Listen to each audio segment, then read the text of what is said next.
एक छोटा लड़का जब भी दुख में रोता है तो उसके आंसू जमीन पर गिरकर मोती बन जाते हैं और उन मोतियों को बात में डालते ही उसकी गायब होती त्वचा फिर से सामान्य हो जाती है। बेटे की अजीब बीमारी ठीक कराने में माँ पहले ही अपनी सारी जमा पूंजी खर्च कर चुकी होती है, इसलिए समझदार लड़का माँ की मदद के लिए जानबूझकर रोकर एक डिब्बा भर मोती बना देता है ताकि माँ उन्हें बेच सके। लेकिन माँ डर जाती है और सच जानने के लिए मोती लेकर एक गिरवी की दुकान में जाती है, जहाँ मालिक मोती देकर हैरान हो जाता है क्योंकि उनमें समुद्री मानव जाति के बचे की खास गंध होती है। वो स्रोत जानना चाहता है मगर माँ कुछ बताए बिना जल्दी से 50 लाख में मोती बेचकर वहाँ से भाग जाती है क्योंकि उसे पता है पहचान खुलने पर उसका बेटा खतरे में पड़ जाएगा। लेकिन दुकानदार पहले ही खबर समुद्री राजकुमार को दे देता है जिनकी जाति समुद्र प्रदूषण के कारण सालों से संतान पैदा नहीं कर पा रही और राजकुमार खुद भी एक संवेदनशील बीमारी से जूझ रहा है। 6 साल पहले उसकी मुलाकात एक मानव महिला से हुई थी और उसने उसे समुद्र के आंसू नाम का हार दिया था जिसे बाद में सूदखोर टांग देवी छीन लेती है। उधर राजकुमार को पता चलता है कि उसका एक बच्चा मानव दुनिया में खो गया है और वो उसे ढूंढने का आदेश देता है, जबकि माँ कुछ नहीं जानती और बेटे के मोती बनने को बीमारी समझकर इलाज की सोच रही होती है। तभी राजकुमार मोतियों की गंध के सहारे उनके घर का पता लगाकर अपने लोगों को पत्नी को लाने भेजता है, लेकिन गलती से वे टांग दीदी को ले आते हैं जो लालच में खुद को राजकुमार की पत्नी बताकर महल में रहने लगी है। राजकुमार शक करता है पर उसके मोटे बेटे के हाथ में वही खास गंध वाले मोती देकर मान लेता है, फिर भी उसके मन में अजीब बेचैनी रहती है। इसी बीच असली माँ राजकुमार की कंपनी में इंटरव्यू देकर अपनी शानदार ड्राइंग स्किल से नौकरी पा लेती है। नीचे इंतजार करता बेटा अचानक मछलियों की आवाज सुनता है और ऊपर जाते समय उसकी मुलाकात राजकुमार से हो जाती है।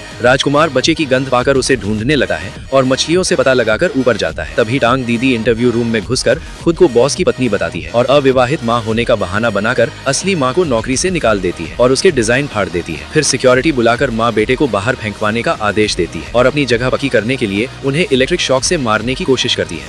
लेकिन ठीक उसी पल राजकुमार वहां पहुंच जाता है और देखता है कि डरे हुए लड़के की आंखों से मोती गिर रहे हैं।